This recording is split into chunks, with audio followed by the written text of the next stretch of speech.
अगर आप लोग सिंगल फेज इंडक्शन मोटर की बात करें तो हमने वहां पे सीखा कि अगर मैंने इसके रोटर के अक्रॉस एक मेन वाइंडिंग दी, एक ऑक्सिलरी वाइंडिंग दी और दोनों को एनर्जाइज करा तो रोटर जो होगा एक पर्टिकुलर डायरेक्शन में रोटेट करना शुरू कर देगा। एग्जांपल के तौर पे यहाँ पे मैंने क्लॉकवाइज डायरेक्शन में रोटेशन लिया हुआ है, ठीक है। नाउ अब एक बहुत बड़ा क्वेश्चन आता है कि मैं इसकी डायरेक्शन को रिवर्स कैसे करूं। क्या मतलब हुआ, जैसे कि अभी ये क्लॉकवाइज डायरेक्शन रोटेट कर रहा है, मैं इसे एंटी क्लॉकवाइज डायरेक्शन में कैसे रोटेट करूं। ये एक बहुत बड़ा क्वेश्चन है जो सबके मन में होता है और इसका आंसर निकालने के लिए आज मेरा नाम प्रांजल है और इस लेक्चर के अंदर मैं पूरी तरीके से बात करूंगा कि किस तरीके से हम लोग डायरेक्शन को रिवर्स कर सकते हैं, reversing the direction of rotation of single phase induction motor. चलिए शुरू करते हैं। सबसे पहले अगर कॉन्सेप्ट की बात कर ली जाए कि कॉन्सेप्ट क्या होता है, तो देखो अगर मैं बात करता हूँ फर्स्ट वाले कनेक्शन को ध्यान से देखते हैं। अगर हम बात करें सिंगल फेस इंडक्शन मोटर की, तो मैंने आपको वहां बताया था कि डायरेक्शन ऑफ रोटेशन जो होता है, यानी कि जो डायरेक्शन डायरेक्शन ऑफ रोटेशन जो मैंने आपको बताया था, वो मैंने बताया था कहां से कहां होता है, लीडिंग फेज से लैगिंग फेज की तरफ होता है, ठीक है। यानी कि लीडिंग से लैगिंग की तरफ होता है। नाउ अगर बात करी जाए मेन और ऑक्सिलरी वाइंडिंग, तो अगर मेन वाइंडिंग के अंदर फ्लो करने वाला करंट आई एम कह दूं और ऑक्सिलरी वाइंडिंग के अंदर फ्लो होने वाला करंट आई ए कह दूं, ठीक है। तो आई एम और आई ए, तो अगर इनके बीच में फेजर डायग्राम बनाऊं, जो कि ऑलरेडी मैं प्रीवियस लेक्चर में आपको सिखा चुका हूं, जिसमें मैंने वी को एज अ रिफरेंस लिया था, वोल्टेज को रिफरेंस लिया, तो मैंने देखा अगर ये कैपेसिटर स्टार्ट मोटर है तो जो मेन वाइंडिंग का जो करंट होगा आई एम, वो लैग करेगा, ठीक है। वो लैग करेगा किससे, वोल्टेज से। जबकि जो ऑक्सिलरी वाइंडिंग का करंट होगा वो क्या होगा, वो लीड करेगा मेन रिफरेंस वोल्टेज से। और इन दोनों के बीच का जो डिफरेंस होगा वो कितना होगा, वो होगा 90 डिग्री। यानी कि आई ए और आई एम के बीच में 90 डिग्री एंगल होगा, ठीक है। ये ऑलरेडी हम लोग प्रीवियस लेक्चर में देख चुके हैं। नाउ मैंने आपको बताया था कि डायरेक्शन ऑफ रोटेशन कहां से कहां होती है, लीडिंग से लैगिंग तरफ। यानी अगर डायरेक्शन ऑफ रोटेशन की बात करी जाए तो लीड से लैग की तरफ होती है। नाउ लीड कौन कर रहा है, आई ए, लैग कौन कर रहा है, आई एम। तो यानी कि इस पर्टिकुलर केस के अंदर जो डायरेक्शन ऑफ रोटेशन होगी वो लीडिंग से लैगिंग तरफ। यानी कि आई ए क्या कर रहा है, क्योंकि ये लीड कर रहा है, ठीक है, और आई एम क्या है, ये तुम्हारा लैग कर रहा है। तो डायरेक्शन ऑफ रोटेशन कहाँ होगी, लीड से लैग की तरफ। यानी कि लीड से लैग का मतलब क्या हुआ, ऑक्सिलरी वाइंडिंग से मेन वाइंडिंग की तरफ, ठीक है। यानी कि in the direction of clockwise direction में मोटर रोटेट करेगी। नाउ ये तो कॉन्सेप्ट है कि क्यों मोटर एक पर्टिकुलर डायरेक्शन में रोटेट करती है, ठीक है। आई होप ये चीज समझ में आ गई होगी। ये वैसे तो मैं बहुत बार डिस्कस कर चुका हूँ, लेकिन फिर भी तो कॉन्सेप्ट समझना जरूरी है। यानी कि अगर आपको मोटर को किसी भी डायरेक्शन में रोटेट कराना है तो आपको ध्यान किस बात का रखना है, आपको ध्यान रखना है कि जो दोनों वाइंडिंग के अंदर जो करंट फ्लो कर रहा है, यानी कि मेन और ऑक्सिलरी, उनके बीच का क्या रिलेशन है। जो लीड करेगा वही डोमिनेट करेगा डायरेक्शन को, ठीक है। नाउ अगर इसका क्या मतलब हुआ, इसका मतलब हुआ कि अगर मुझे डायरेक्शन को रिवर्स करवाना है, यानी कि अगर मैं चाहता हूं कि जो रोटर है वो इस डायरेक्शन में अपोजिट डायरेक्शन में रोटेट करे, यानी कि अगर यहाँ पे क्लॉकवाइज रोटेट कर रहा है तो एंटी क्लॉकवाइज रोटेट करे, तो ऐसे पर्टिकुलर केस के लिए मुझे इस तरीके का सिस्टम चाहिए होगा। यानी कि मेन वाइंडिंग जो है, मेन वाइंडिंग का जो करंट है ये क्या करे, लीड करे, और ऑक्सिलरी वाइंडिंग का जो करंट है वो क्या करे, लैग करे। अगर ऐसा कोई केस होगा देन क्या होगा, अगर इस पर्टिकुलर टाइप का केस मैं जनरेट करने में कामयाब रहता हूं, यानी कि अगर मैं फील्ड करंट और सॉरी मेन वाइंडिंग करंट और ऑक्सिलरी करंट को इस तरीके से फ्लो कराऊं कि ऑक्सिलरी करंट लैग कर जाए और मेन वाइंडिंग का जो करंट है वो लीड कर जाए, तब डायरेक्शन ऑफ रोटेशन क्या होगी, मेन से ऑक्सिलरी होगी, यानी कि मेन से ऑक्सिलरी वाइंडिंग तरफ होगी। यानी कौन सी हो जाएगी, anti clockwise direction, anti clockwise direction, ठीक है। जबकि यहाँ पे क्या थी, क्लॉकवाइज डायरेक्शन थी, क्लॉकवाइज, ठीक है। तो कॉन्सेप्ट समझ में आ गया होगा पूरी तरीके से। तो कॉन्सेप्ट क्या है, यानी कि हम क्या करने वाले हैं ये आपको आइडिया मिल गया होगा। हमें क्या करना है, कैसे भी करके ऑक्सिलरी और मेन वाइंडिंग का जो करंट है उन्हें आपस में इंटरचेंज कर देना। एक बार अगर हमने उनके करंट को इंटरचेंज कर दिया तो हमारा काम हो जाएगा, मोटर जो कि रिवर्स डायरेक्शन रोटेट करने लगेगी। यानी कि जो मेन वाइंडिंग होगी वो ऑक्सिलरी की तरह बिहेव करने लगेगी और ऑक्सिलरी वाइंडिंग मेन वाइंडिंग की तरह बिहेव करने लगेगी, ठीक है। अब ये कैसे करेंगे इसको सीखते हैं। तो सबसे पहले हम लोग को प्रैक्टिकल कनेक्शन पढ़ने होंगे कि ये तो हो गया, यानी कि ये जो हमने डायग्राम बनाया है, जो अभी हमने पीछे डायग्राम देखा था वो था थ्योरेटिकल डायग्राम, यानी कि जो थ्योरेटिकल मशीन में होता है। नाउ ये जो आपके सामने डायग्राम है ये है प्रैक्टिकल कनेक्शन का डायग्राम। प्रैक्टिकल कनेक्शन में क्या होता है, दो वाइंडिंग होती है, एक वाइंडिंग 1 होती है, एक वाइंडिंग 2 होती है। किसी पे ये मेंशन नहीं होता कि ऑक्सिलरी है कि आपकी मेन वाइंडिंग है, ठीक है। तो ये तुम्हें अभी तक इसमें ये चीज क्लियर नहीं होती, केवल दो वाइंडिंग लिखी होती है, वाइंडिंग 1 एंड वाइंडिंग 2, ठीक है। अब ये होता है कैपेसिटर जो इन दोनों की वाइंडिंग के बीच में लगा होता है, ठीक है। अब कौन सी वाइंडिंग मेन होगी, कौन सी ऑक्सिलरी होगी, ये डिपेंड करता है सप्लाई पे, ठीक है। ये है न्यूट्रल, यानी कि जहां से हम लोग सप्लाई निकालेंगे, और ये दो पोर्ट दिए होते हैं, पोर्ट 1 ये है तुम्हारा, पोर्ट 2 दिया हुआ है, and this one is port 1। एक पोर्ट 1 है और एक पोर्ट 2 है, ठीक है। तो ये दो पोर्ट है, एक पर्टिकुलर पोर्ट ये है and this one is the second port, एक पर्टिकुलर पोर्ट ये है, ठीक है। तो सबसे पहले कनेक्शन समझ लो। जो प्रैक्टिकल मोटर होती है उनके अंदर कनेक्शन जो, यानी practical single phase induction motor with capacitor run, यानी कि ये बिल्कुल ऐसा ही है जैसे कि पंखा, पंखे के अंदर जो मोटर होती है उसके अंदर कनेक्शन कुछ इस तरीके का होता है, ठीक है। नाउ यहाँ पे क्वेश्चन बहुत इंपॉर्टेंट आता है, कोई भी पूछ सकता है कि सर एक बात बताइए, यहाँ पे आपने बताया था कि क्वाड्रेचर में होंगी, यानी कि तुम्हारी मेन वाइंडिंग और ऑक्सिलरी वाइंडिंग दोनों क्या होंगी 90 डिग्री इलेक्ट्रिकली अपार्ट होनी चाहिए और स्पेस अपार्ट होंगी 90 डिग्री। तो यहाँ पे तो ऐसा कुछ नहीं दिख रहा है, ये दोनों वाइंडिंग तो पैरेलल में है। तो आपको याद रखना चाहिए, आपको अगर बात करी जाए तो ऑक्सिलरी वाइंडिंग जो होती है वो क्या होती है, एक वाइंडिंग होती है प्लस कैपेसिटर लगा होता है। इस तरीके की वाइंडिंग को हम लोग, एक पर्टिकुलर वाइंडिंग ये होती है और दूसरी वाइंडिंग होती है मेन वाइंडिंग, ठीक है। तो आप देखो अभी तक हमने जो पुराने डायग्राम देखे थे वहां पे मैंने बताया था क्वाड्रेचर। नाउ ये पूरी की पूरी ऑक्सिलरी वाइंडिंग है, ठीक। तो अगर ये वाइंडिंग इस तरीके से कनेक्टेड है तो मैं कह सकता हूं ना, और ये पूरी क्या है, मेन वाइंडिंग है, ठीक है। तो ये दोनों कितने पे आ गए, देखो 90 डिग्री पर है भाई। यहां से देखो ये पर्टिकुलर वाइंडिंग और ये पर्टिकुलर वाइंडिंग कितने हैं, 90 डिग्री स्पेस अपार्ट है। बात समझ में आ रही है। यानी कि अंतर क्या है, अगर मैं पीछे वाले केस की बात करूं, हमने क्या करा था पुराने केस में, यानी कि जो बुक्स में आपको जो डायग्राम दे रखा होता है वहां पे ये डायग्राम इस तरीके से बनाया गया होता है और कोई खास अंतर नहीं होता है, ठीक है। तो देखो ये हम लोग कहते हैं 90 डिग्री। अब मैं क्या करता हूं, अगर मैं इस कैपेसिटर को यहाँ पे रिप्लेस कर दूं और इस वाइंडिंग को यहाँ पे रिप्लेस कर दूं तो कोई गलती तो नहीं होगी, कोई दिक्कत नहीं है। यानी कि मैं इस डायग्राम को ये भी बना सकता हूं, ठीक है। तो ये भी वाइंडिंग बना सकता हूं भाई। तो देखो ये पर्टिकुलर वाइंडिंग और ये पर्टिकुलर वाइंडिंग क्या होगा, 90 डिग्री स्पेस अपार्ट है। यहाँ के बीच का एंगल कितना है, 90 डिग्री स्पेस अपार्ट है, ठीक है। तो बस यही कॉम्बिनेशन किया जाता है। यानी कि फॉर एग्जांपल अगर मैं मान के चलता हूं कि मैंने सप्लाई 1 से दी, अगर मैं सप्लाई 1 से दूंगा तो देखो ये पर्टिकुलर वाइंडिंग जो होगी ये क्या होगी, तुम्हारी ऑक्सिलरी वाइंडिंग बन जाएगी। This one is the auxiliary winding हो जाएगी। और ये जो पर्टिकुलर वाइंडिंग होगी ये तुम्हारी क्या होगी, मेन वाइंडिंग बन जाएगी। ये बन जाएगी आपकी मेन वाइंडिंग, ठीक है। तो अब देखो दोनों की दोनों वाइंडिंग क्या है, 90 डिग्री स्पेस अपार्ट है, ठीक है। तो आई होप ये समझ में आ गई होगी। कॉन्सेप्ट बहुत ध्यान से समझना है, कंफ्यूजन नहीं होना चाहिए बिल्कुल भी किसी तरीके का। यानी कि जो बुक्स में तुम डायग्राम देखते हो वो भी सही है और यहाँ जो मैंने डायग्राम बनाई यानी कि जो प्रैक्टिकल डायग्राम होता है वो भी सही है। इसमें दोनों में कोई भी अंतर नहीं है। बस हमने करा क्या है, वाइंडिंग, अगर हम लोग बुक के डायग्राम में क्या होता था, ये वाइंडिंग जो होती थी W2 ये यहाँ पे की गई होती थी और कैपेसिटर यहाँ पे लगा होता था। बस इतना सा अंतर होता था, बाकी कोई दोनों में अंतर नहीं है। और दोनों की दोनों वाइंडिंग क्या सेम है, क्योंकि अगर हम लोग कैपेसिटर और ऑक्सिलरी वाइंडिंग को इंटरचेंज कर देते हैं, ऑक्सिलरी वाइंडिंग का ही तो पार्ट है कैपेसिटर और दोनों सीरीज में जुड़े हुए हैं भाई। ऑक्सिलरी वाइंडिंग को अगर ध्यान से देखा जाए, ये मैंने बनाई हुई है, तो एक टर्न्स, कुछ टर्न्स होंगे और एक कैपेसिटर जुड़ा होगा। तो भाई देखो टर्न्स और कैपेसिटर क्या है, सीरीज में है। तो अगर मैं इन दोनों को इंटरचेंज कर देता हूँ, यानी कि यहाँ पे कैपेसिटर लगा दूं और यहाँ पे टर्न्स बना दूं, तब भी हमारे पास same combination, same current, same connection रहेगा। तो बस यही करा गया। तो आई होप ये प्रैक्टिकल का डायग्राम तुम्हें समझ में आ गया होगा, इसमें कोई डाउट नहीं होना चाहिए, ठीक है। ओके, तो ये चीज, इसमें कोई डाउट किसी भी तरीके का नहीं होना चाहिए, इसको मैं क्लियर कर देता हूँ। ठीक। तो यानी कि अगर बात की जाए यहाँ पे प्रैक्टिकल डायग्राम की, मैंने आपको ये बता दिया, this one is the practical diagram. ये है तुम्हारा प्रैक्टिकल डायग्राम, ठीक है। प्रैक्टिकल डायग्राम, थ्योरेटिकल डायग्राम मैंने बहुत बार बताया हुआ है, ठीक। तो देखो अब खास बात क्या है, इसके अंदर दो सप्लाई पोर्ट हैं, supply port 1 and supply port 2, ठीक। तो अगर हम बात करें सप्लाई पोर्ट 1, अब इन दोनों में अंतर क्या होता है, अगर मैं सप्लाई पोर्ट 1 को देखता हूं, ये पर्टिकुलर पॉइंट पे भी सप्लाई दे सकता हूं और ये पर्टिकुलर पॉइंट पे सप्लाई दे सकता हूं। अब आने वाले लेक्चर के अंदर हम लोग अभी इस लेक्चर में सीखेंगे कि क्या अंतर होता है सप्लाई पोर्ट 1 पे देने पे और सप्लाई पोर्ट 2 पे देने पे। चलिए शुरू करते हैं, इसको भी देख लेते हैं। तो अगर हमने पहला वाला केस है जिसके अंदर मैंने सप्लाई पोर्ट 1 पे दी है, अगर पोर्ट 1 पे सप्लाई दोगे तो ये करंट जाएगा और यहाँ न्यूट्रल है, यानी कि यहाँ से करंट को एग्जिट करना है। तो देखो करंट कुछ ऊपर वाली वाइंडिंग में इस तरीके से फ्लो करेगा एंड नीचे वाली वाइंडिंग में जो है वो ये वाला पाथ लेगा, ठीक है। तो अगर नीचे वाली वाइंडिंग को देखो तो नीचे वाली वाइंडिंग के अंदर कैपेसिटर इन्वॉल्व हो गया, यानी कि ये पूरा कैपेसिटर इसके अंदर इन्वॉल्व है। तो ये जो W2 है ये क्या हो जाएगी, ये तुम्हारी इस केस में बन जाएगी ऑक्सिलरी वाइंडिंग, एंड W1 इसमें किसी भी तरह की कैपेसिटर इन्वॉल्वमेंट नहीं है, तो ये तुम्हारी बन जाएगी मेन वाइंडिंग, ठीक है। वहीं पे क्या होता है, अगर मैं सप्लाई यहाँ देता हूँ दूसरे टर्मिनल पे, यानी कि सप्लाई एट पोर्ट 2, पोर्ट 2 पे अगर सप्लाई दूंगा तो देखो करंट कुछ इस तरीके से फ्लो करेगा, दिस वन एंड W1 से कुछ इस तरीके से।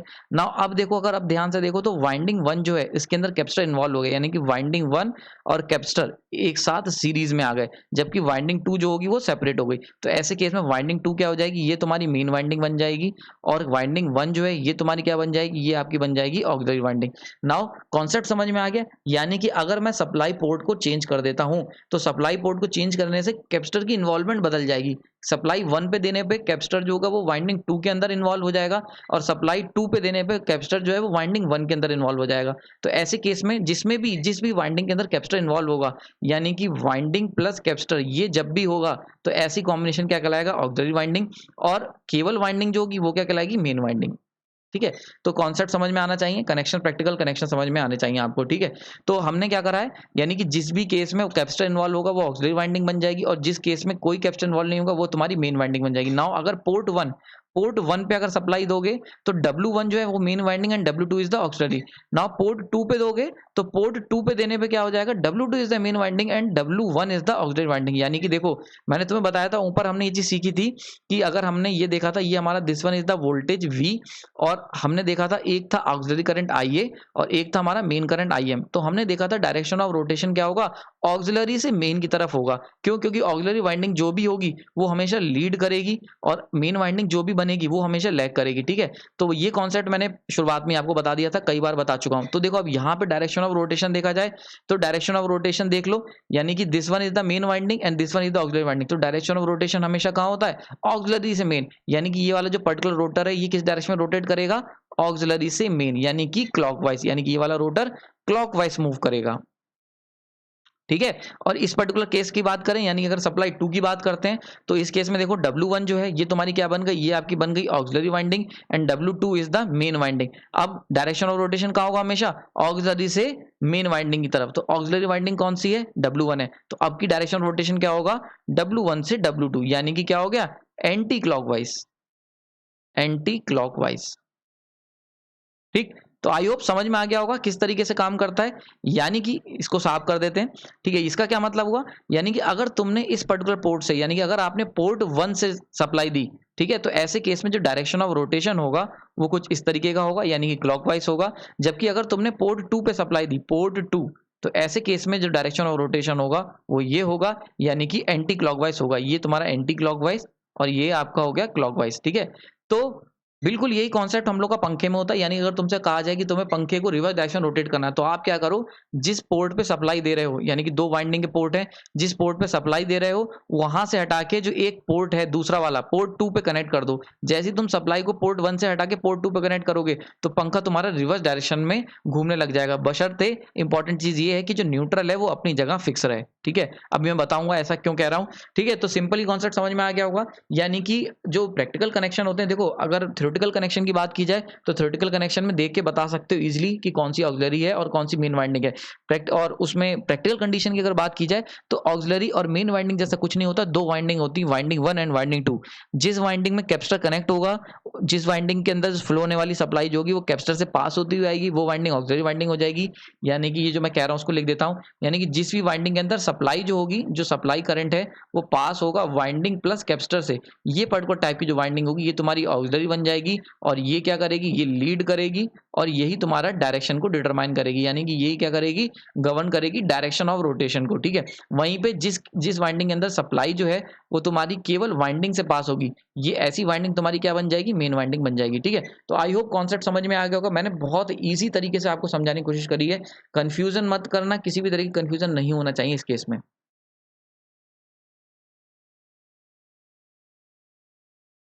नाउ कौन से कनेक्शन काम नहीं करेंगे, जरा इसको देख लेते हैं। तो सबसे पहले अगर पहले कनेक्शन की बात करिए, यानी कि हमने पहले कनेक्शन जो फर्स्ट केस था, पोर्ट 1 पे मैंने सप्लाई दी थी, सप्लाई जब पोर्ट 1 पे दी और यहाँ न्यूट्रल लगाया था, तो ऐसे केस में देखो ध्यान से देखना, यहाँ से करंट इस तरीके से पास होगा। तो वाइंडिंग 1 से डायरेक्ट करंट पास हो रहा है विदाउट कैपेसिटर इन्वॉल्वमेंट, तो वाइंडिंग 1 क्या हो जाएगी, तुम्हारी मेन वाइंडिंग हो गई। ठीक है, वाइंडिंग 2 की बात करते हैं, यहाँ पे जो करंट पास होगा वो कैपेसिटर के इन्वॉल्वमेंट से पास होगा, यानी कैपेसिटर को लेके, तो ये क्या होगी, ये लीड कर जाएगी, यानी कि ये क्या हो गई, ऑक्सिलरी वाइंडिंग हो गई, लीडिंग वाइंडिंग हो गई। ठीक है, और ये आपकी लैगिंग वाइंडिंग हो गई। तो हम लोग जानते हैं करंट जो डायरेक्शन ऑफ रोटेशन होती है वो लीडिंग से लैगिंग की तरफ होती है, यानी कि इस डायरेक्शन में क्लॉकवाइज डायरेक्शन में रोटर रोटेट करने लगेगा। नाउ अब यहाँ पे हम लोग क्या कर रहे हैं, कनेक्शन को रिवर्स नहीं कर रहे हैं, केवल सप्लाई और न्यूट्रल के पोर्ट को बदल दे रहे हैं। यानी कि अगर हम स्विच की बात करें, स्विच जो हमारे घरों में होता है, हम लोग क्या कर रहे हैं, स्विच के अंदर सॉकेट होता है हमारा, तो सॉकेट में हम लोग लाइव वाला, एक लाइव होता है एक न्यूट्रल होता है। तो अगर आपने क्या करा, लाइव में सप्लाई वायर जो यहाँ पे जो मैंने लिखा है पिंक कलर का सप्लाई वायर अगर लाइव में लगाया और न्यूट्रल में न्यूट्रल वाला लगाया, तो डायरेक्शन ऑफ रोटेशन मुझे क्या मिला, क्लॉकवाइज डायरेक्शन रोटेशन मिला। ठीक है, वहीं पे हमने क्या करा, अगले केस की बात करते हैं। अगर मैंने इन दोनों को रिवर्स कर दिया, यानी कि आपने क्या करा, जो लाइव वायर वाला जो सॉकेट का जो कनेक्शन था वहां पे न्यूट्रल लगा दिया है, और जो न्यूट्रल का कनेक्शन था वहां पे क्या करा, सप्लाई वायर लगा दिया है। अगर तुमने ऐसा करा तो कनेक्शन क्या होगा, कनेक्शन कुछ इस तरीके का हो जाएगा। यानी कि आपने क्या करा, न्यूट्रल और सप्लाई को इंटरचेंज कर दिया, जस्ट इन दोनों को अगर बदल दिया, यानी न्यूट्रल की जगह सप्लाई लगा दी और सप्लाई की जगह न्यूट्रल लगा दिया। अगर ऐसा कोई पर्टिकुलर केस है तो ऐसे केस में करंट, डायरेक्शन ऑफ करंट देखते हैं क्या होगी। तो सबसे पहले सप्लाई से करंट एंटर करेगी, सप्लाई से जब करंट एंटर करेगी तो ये किस तरीके से जाएगी, एक पर्टिकुलर पाथ ये लेगी, यानी कि वाइंडिंग 1 तुम्हारी कैसे बिहेव करेगी, ये तुम्हारी मेन, क्योंकि इसके अंदर किसी भी तरीके कैपेसिटर इन्वॉल्वमेंट नहीं है तो this one is the main winding. जबकि वाइंडिंग 2 जो है इसके अंदर से जब करंट पास होगी तो ये तुम्हारी कैपेसिटर को इन्वॉल्व करेगी और यहाँ से न्यूट्रल में निकलेगी। तो वाइंडिंग 2 जो होगी ये तुम्हारी क्या हो जाएगी, ये आपकी बन जाएगी ऑक्सिलरी। तो जरा प्रीवियस केस देखो, इस वाले केस में वाइंडिंग 1 मेन थी, वाइंडिंग 2 ऑक्सिलरी थी। अगर हमने क्या करा, सप्लाई को न्यूट्रल से रिवर्स कर दिया, सप्लाई यहाँ ले आया न्यूट्रल की जगह और न्यूट्रल को सप्लाई जगह भेज दिया।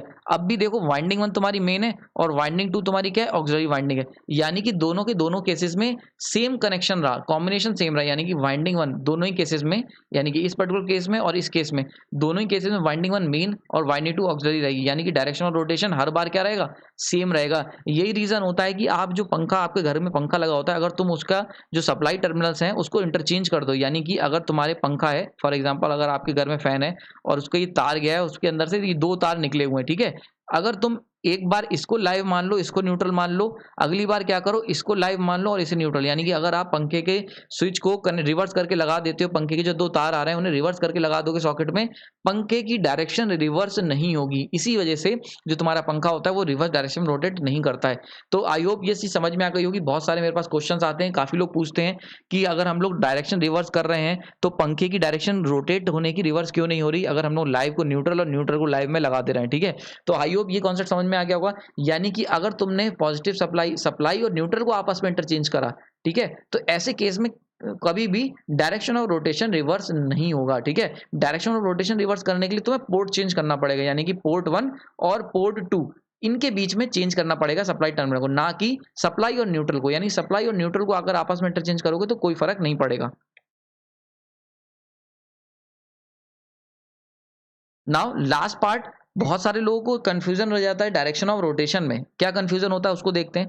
जैसे अगर हम इस पर्टिकुलर केस की बात करें, केस 1 को पहले समझते हैं। यहाँ से सप्लाई आई और ये सप्लाई जो थी न्यूट्रल से बाहर निकलेगी, तो ये 2 रास्ते हैं इसके पास, एक पर्टिकुलर पाथ ये लेगी and the second one is the this one. तो देखो वाइंडिंग 2 जो है उसके अंदर क्योंकि कैपेसिटर इन्वॉल्व है तो ये वाइंडिंग तुम्हारी 2 क्या हो जाएगी, ऑक्सिलरी हो गई। वाइंडिंग 1 में किसी भी तरीके कैपेसिटर इन्वॉल्व नहीं है तो ये तुम्हारी मेन वाइंडिंग हो गई, ठीक है। तो डायरेक्शन ऑफ रोटेशन क्या होगा, ऑक्सिलरी से मेन होगा। नाउ बड़ा इंपॉर्टेंट कंफ्यूजन, जो इंपॉर्टेंट चीज आती है, हमें ये पता है ऑक्सिलरी लीडिंग है और मेन लैगिंग है, ठीक है। यानी कि डायरेक्शन ऑफ रोटेशन क्या होगी, ऑक्सिलरी से मेन वाइंडिंग की तरफ होगी। लेकिन इसके 2 रास्ते हैं, यानी कि हम ये भी तो कह सकते हैं भाई ऑक्सिलरी वाइंडिंग है, ये मेन है, तो ऑक्सिलरी से मेन तो हम ऐसे भी जा सकते हैं और ऐसे भी जा सकते हैं। आई होप समझ में आया होगा। तो ये बड़ा इंपॉर्टेंट कंफ्यूजन है कि भाई हम किस डायरेक्शन को लें। यानी कि अगर मैं इस डायरेक्शन को लेता हूँ, भाई ये भी ऑक्सिलरी वाइंडिंग है, ये मेन वाइंडिंग है, तो ऑक्सिलरी से मेन जाने का एक रास्ता ये भी तो है, ठीक है, और एक रास्ता ये है। तो हर बार हम कौन सा रास्ता लें, तो इसके लिए आपको ये रूल याद रखना पड़ेगा। नोट करके यहाँ लिखा है, इन्वॉल्विंग कैपेसिटर, यानी कि वो रास्ता लोगे जिसके अंदर कैपेसिटर इन्वॉल्व हो रहा हो। यानी कि अगर हम डायरेक्शन ऑफ रोटेशन की बात करें, इसको मैं क्लीन कर देता हूँ, ठीक है। डायरेक्शन ऑफ रोटेशन की अगर बात करें तो वाइंडिंग 1 मैंने देखा ये क्या बन रही है, मेन हो गई है, और वाइंडिंग 2 क्या है, तुम्हारी ऑक्सिलरी है। इस केस में पोर्ट 1 पे देने पे, ये कौन सा है, पोर्ट 1, पोर्ट 1 पे अगर दोगे तो ये वाइंडिंग 1 और वाइंडिंग 2 का कॉन्सेप्ट मैंने बता दिया। नाउ अब डायरेक्शन ऑफ रोटेशन क्या होगी, ऑक्सिलरी से मेन। तो तुम्हें किस डायरेक्शन में लेना है, तो ऐसी डायरेक्शन लोगे जिसमें तुम्हारा कैपेसिटर कवर हो रहा हो। देखो ये वाली जो डायरेक्शन है इसमें देखो कैपेसिटर आ रहा है, ठीक है। तो ऐसी डायरेक्शन लोगे, डायरेक्शन ऑफ रोटेशन जिसमें कैपेसिटर कवर हो रहा हो। नाउ अब ये दूसरा एक एग्जांपल लेके ले लेते हैं, एग्जांपल 2 देख लेते हैं। अब की हमने क्या करा है, पोर्ट 2 पे दिया है, पोर्ट 2। तो अगर पोर्ट 2 पे दिया है तो देखो यहाँ से सप्लाई जाएगी, एक करंट यहाँ से फ्लो होते जाएगा जिसमें कोई भी कैपेसिटर इन्वॉल्वमेंट नहीं है, तो ये क्या बन जाएगी, ये तुम्हारी मेन वाइंडिंग हो जाएगी। दूसरा करंट जो होगा वो यहाँ से पास होगा कैपेसिटर से होते हुए, तो देखो इस पर्टिकुलर पार्ट में कैपेसिटर इन्वॉल्व है, तो ये तुम्हारी क्या हो जाएगी, ये ऑक्सिलरी वाइंडिंग हो जाएगी। नाउ हमने क्या सीखा था, डायरेक्शन ऑफ रोटेशन कहाँ होगा, ऑक्सिलरी से मेन की तरफ होगा, ऑक्सिलरी से मेन की तरफ। तो अगर W1 is the auxiliary winding तो ऑक्सिलरी से मेन। अब डायरेक्शन अगेन 2, एक पर्टिकुलर या तो इधर जा सकते हैं या ऐसे जा सकते हैं। तो रूल क्या है, रूल है इन्वॉल्विंग कैपेसिटर। तो इन्वॉल्विंग कैपेसिटर का मतलब इन्वॉल्विंग कैपेसिटर इस डायरेक्शन में, ठीक है। तो ऑक्सिलरी यानी कि ऑक्सिलरी, फिर कैपेसिटर और फिर मेन, ये बात तुम्हें याद रखना है, ठीक है। यानी कि जो डायरेक्शन ऑफ रोटेशन का रूल ऑफ थंब क्या निकल के आया, डायरेक्शन ऑफ रोटेशन, जो डायरेक्शन ऑफ रोटेशन का जो रूल ऑफ थंब है वो निकल के आया है auxiliary, then capacitor and then main winding. ये हमेशा याद रखना, कभी गलती नहीं होगी, ठीक है। तो डायरेक्शन ऑफ रोटेशन जो तुम बताओगे सिंगल फेज इंडक्शन मोटर किस डायरेक्शन रोटेट करेगी, तो ऑक्सिलरी से मेन की तरफ ये एक इनकम्प्लीट स्टेटमेंट है, कंफ्यूजन होगा, चांसेस हैं गलत होने के। तो याद रखना क्या होगा, ऑक्सिलरी से कैपेसिटर एंड कैपेसिटर से मेन वाइंडिंग, ठीक है। ऑक्सिलरी से कैपेसिटर एंड कैपेसिटर से मेन वाइंडिंग, ऑक्सिलरी से कैपेसिटर एंड कैपेसिटर से मेन वाइंडिंग, ठीक है। तो ये आई होप समझ में आ गया होगा, ठीक। तो आई होप ये लेक्चर आपको समझ में आया होगा, बहुत इंपॉर्टेंट लेक्चर है। अगर कोई भी डाउट है तो यहाँ कमेंट सेक्शन में मुझे बता सकते हैं, और इस लेक्चर को ध्यान से देखिएगा, ये काफ़ी इंपॉर्टेंट है और कई बार ये पेपरों में आता है, आपसे पूछा जाता है, जनरल क्यूरियोसिटी भी होती है। तो मैंने सारे क्वेश्चन जितने भी टॉपिक पॉसिबल थे इस पर्टिकुलर लेक्चर के लिए वो सारे मैंने कवर करे, काफ़ी ज़्यादा बुक से मैंने स्टडी करके ये लेक्चर तैयार करा है। एक भी ऐसा कॉन्सेप्ट नहीं है जो आपके लिए मिस हो गया हो। तो आई होप अगर आपको ये लेक्चर पसंद आया तो कमेंट में ज़रूर बताएं मेरे को, और लाइक करें।